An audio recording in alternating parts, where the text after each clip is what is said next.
जातिगत गणना पर बोले निश्चित रूप से भारतीय जनता पार्टी युवा किसान महिलाएं यही जातियां हैं, इनका कल्याण ही विकास की गति देना है, इनको आगे ले जाना जिससे देश विकास की ऊंचाइयां छू सके, विकासशील भारत विकसित भारत बन सके और विश्व गुरु बन सके और शाक्य ताकतवर देश बन सके, यह प्रयास चल रहा है। अब जात धर्म और मजहब की बात बहुत पुरानी हो गई है। सपा ने चुनाव को लेकर 16 प्रत्याशियों की सूची जारी की है, जिसमें परिवार के 3 प्रत्याशी है। क्या परिवारवाद है? बोले सबसे बड़ा अपराधी वही सबसे बड़ा समाजवादी होता है। नंबर 1 और नंबर 2 परिवारवाद तो उनका खुला खेल है। परिवारवाद में अभी तो आएंगे, अभी तो कई टिकट परिवार की मिलने वाली है। ममता बनर्जी ने कहा है, राहुल गांधी व कांग्रेस 50 सीट नहीं जीत सकती। इस पर बोले आप भी अच्छी तरह से सहमत होंगे इस बात से। विपक्षी क्षेत्रीय दलों का गठन कांग्रेस की नीतियों और रीतियों के खिलाफ भी हुआ था, चाहे पश्चिम बंगाल हो या उत्तर प्रदेश की समाजवादी पार्टी या विभिन्न पार्टी शरद पवार जी हो, जो भी दल है केवल व केवल कांग्रेस की नीतियों और रीतियों के खिलाफ गठन हुआ है और आज वह एकजुटता की बात करते हैं। मैं समझता हूँ स्वाभाविक गठबंधन न लम्हा चलने वाला है, न जनता इसको तवज्जो दे रही है। भारतीय जनता पार्टी को देश के हित और राष्ट्र के हित में पसंद कर रही है। इस बार 400 पार होगा। आशीर्वाद प्रचंड समर्थन आदरणीय मोदी जी और योगी जी के साथ है।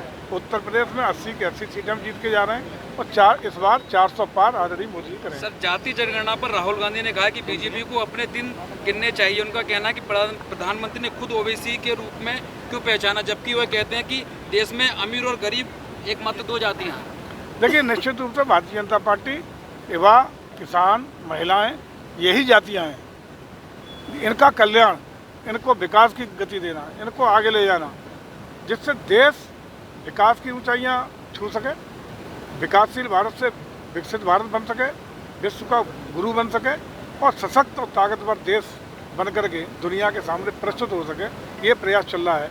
अब जात और धर्म और मजहब की बातें बहुत पुरानी हो गई, अब मुझे लगता है इनको आगे आना चाहिए। सर, मेरा एक लास्ट क्वेश्चन होना, समाजवादी पार्टी चुनाव को लेकर 16 प्रत्याशियों की सूची जारी कर दी है। उसमें 3 सैफी परिवार के ही चेहरे हैं, फिरोजाबाद से भी अच्छे यादव लड़ रहे हैं, तो क्या कहेंगे सर, परिवारवाद फिर नहीं झलक रहा? नहीं, मतलब अभी तक क्यों, परिवार ही सबसे बड़ा अपराधी वही सबसे बड़ा समाजवादी होता है। नंबर 1। नंबर 2, परिवारवाद तो खुला उनका खेल है।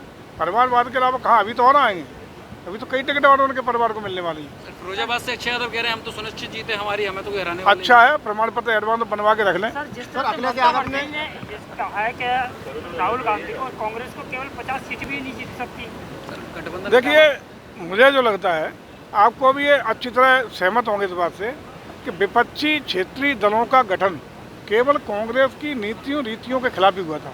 चाहे पश्चिम बंगाल हो, उत्तर प्रदेश समाजवादी पार्टी हो या विभिन्न राज्यों के जितने क्षेत्रीय दल हैं, चाहे शरद पवार जी हों, जो भी दल हैं, उनका केवल और केवल कांग्रेस की नीतियों रीतियों के खिलाफ गठन हुआ है और आज वही लोग एकजुटता के साथ एकजुटता की बात कर रहे हैं। तो मैं समझता हूँ अस्वाभाविक गठबंधन न ये लंबा चलने वाला है, न जनता इसको तवज्जो दे रही है। भारतीय जनता पार्टी को पूरा देश के हित में, राष्ट्र के हित में भारतीय जनता पार्टी को आशीर्वाद देश का मिल चुका है। तो इस बार 400 से ज़्यादा सीटें दे करके देश की जनता आदरणीय मोदी जी के नेतृत्व में प्रचंड बहुमत के साथ सरकार बनाने जा रही है। सर, जिस तरह से लालकृष्ण आडवाणी को भारत रत्न देने पर अखिलेश यादव कहते हैं कि ये वोट की खातिर बीजेपी कर रही है। क्या क्यों नहीं मिलना चाहिए था? आज जो राम मंदिर है, इसकी शुरुआत किसने की थी? इसके लिए संघर्ष किसने किया था? भारत के स्वाभिमान को चरम पर पहुंचाने का, शिखर पर पहुंचाने की शुरुआत किसने की थी? क्यों नहीं मिलना चाहिए था?